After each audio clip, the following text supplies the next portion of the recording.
আলাইকুম। আমি যদি আপনাদেরকে প্রশ্ন করি ডক্টর ইউনূস সরকারের সময় বাংলাদেশ কেমন ছিল, আপনারা কে কি উত্তর দিবেন আমরা ধারণা করতে পারি। শুধুমাত্র এই সরকারের দিকে কিছু সুবিধাভোগী লোক ছাড়া এই সরকারকে এ যাবৎকালের বাংলাদেশের যত সরকার এসছে, আমরা খন্দকার মোশতাকের সরকার দেখিনি। খন্দকার মোশতাক সরকার সম্পর্কে আমাদের শুধু পাঠ্য বই থেকে জানা। তার বাইরে সামরিক শাসন সম্পর্কে জানি, এরশাদের শাসন সম্পর্কে জানি। কোন মাপকাঠিতে এই সরকারকে আপনি ন্যূনতম একটা স্বস্তির জায়গা দেবেন? এবং ভাইরাস পৃথিবীতে শান্তিকে যদি অপমান করা হয়, শান্তিকে যদি লাঞ্ছিত করা হয়, তাহলে সবচেয়ে উৎকৃষ্ট উদাহরণ থাকবে এই ডক্টর সরকারের সময়। মানবাধিকার, এটা যে জুলাই জাদুঘরের মতন জিনিস হয়ে দাঁড়িয়েছে।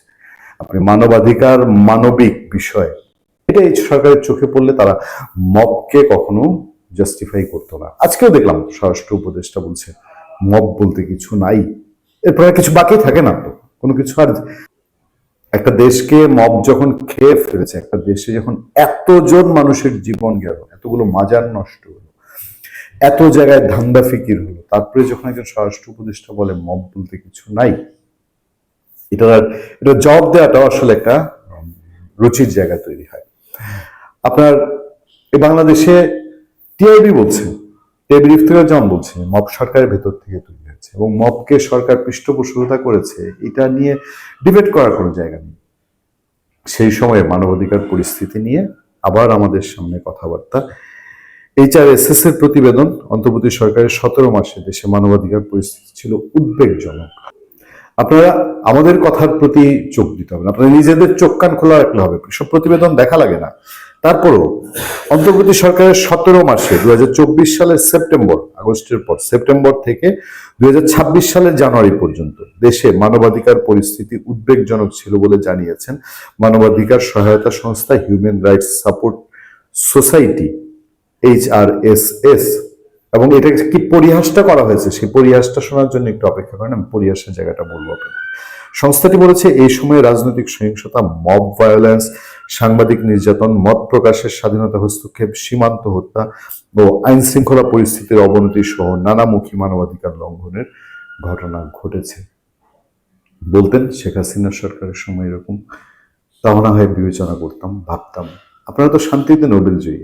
এইসব রিপোর্ট মানে এগুলো কি মানে লাজশরমও তো নাই, লাজশরম থাকলেও তো এইসব রিপোর্ট নিয়ে তখন এগুলো নিয়ে প্রতিক্রিয়া জানাবে তারা একটা প্রোগ্রাম করেছে। সেই প্রোগ্রাম হচ্ছে জুলাই অভ্যুত্থান পরবর্তী মানবাধিকার পরিস্থিতি ও প্রাক নির্বাচনী সহিংসতা শীর্ষক প্রতিবেদনে এসব তথ্য তুলে ধরা হয়েছে। প্রতিবেদনটি উপস্থাপন করেছেন ওই সংগঠনের নির্বাহী পরিচালক ইজাজুল ইসলাম। সংবাদ সম্মেলনে মানবাধিকার কর্মী নূর খান লিটন তিনি বলছেন মব ভায়োলেন্স এমন পর্যায়ে গিয়েছিল যে রাষ্ট্রীয় বাহিনীগুলো এ বিষয়ে যথাযথ পদক্ষেপ নিতে পারেনি। মব সন্ত্রাস করে বিভিন্ন অফিস আক্রমণ করা হয়েছে।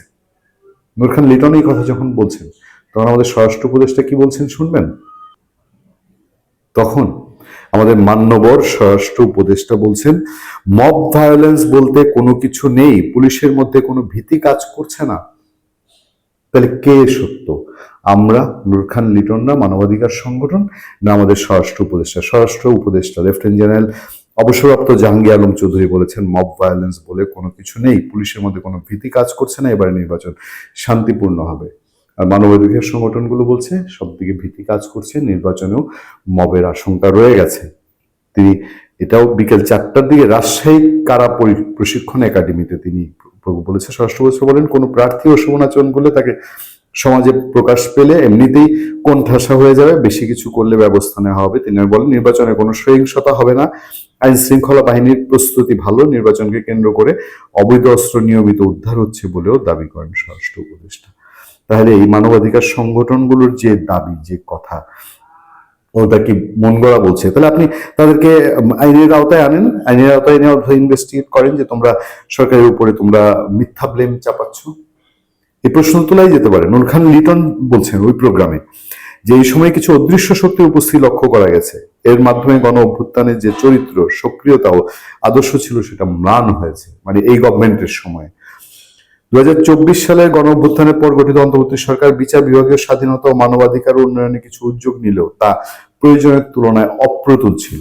মব ভায়োলেন্স নিয়ন্ত্রণ করতে না পারায় নাগরিক নিরাপত্তা, মানবিক মর্যাদা ও সামাজিক ন্যায়ের প্রশ্নে জনমনে হতাশা উদ্বেগ বেড়েছে। আমি আর কোনো কিছুতে যেতে চাই না, শুধু এইটুকুই বলবো যে দেশের খ্যাতিমান মানবাধিকার কর্মী, মানবাধিকার সংগঠন যখন মব নিয়ে সন্ত্রস্ত, ভীত, তটস্থ, তখন স্বরাষ্ট্র উপদেষ্টা যখন বলেন মব ভায়োলেন্স বলতে কিছু নাই, তাহলে কি ওই যে তাজুল ইসলাম সাহেব বলছিলেন যে মব বলে জিনিসটাকে ছোট করা যাবে না, এটা জুলাই স্পিরিটের সঙ্গে যায় না। প্রেস সচিব বলেছিলেন যে মব ভায়োলেন্স না, মব না, এটা প্রেশার গ্রুপ। ওই কথাকেই তাল দেওয়া, ওই কথাকে তাল দেওয়া মানে কি, যা যা মব হয়েছে সেগুলো হতে চলুক, সেগুলো তাহলে মব না। আপনি একটা লোককে রাস্তায় গিয়ে আপনি ইট দিয়ে মাথা ফাটিয়ে ফেলবেন, তারপর এসে বলবেন না এটা তো ইট দিয়ে মাথা ফাটানো না, এটা প্রতিবাদের ভাষা। মানে তার সেক্ষেত্রে অপরাধী কি, তাকে আরো আশকারা দেওয়া হচ্ছে না, তাকে প্রশ্রয় দেওয়া হচ্ছে না। তার মানে আপনি কি খেয়াল করবেন যে সরকার যতদিন আছে ততদিন যা চলছিল তাই চলতে থাকবে, এর থেকে কোনো নিস্তার নেই, কোনো রক্ষা নেই। ভালো থাকবেন, সুস্থ থাকবেন। আপনার সাথে আমি আতিক রহমান, পূর্ণিয়া।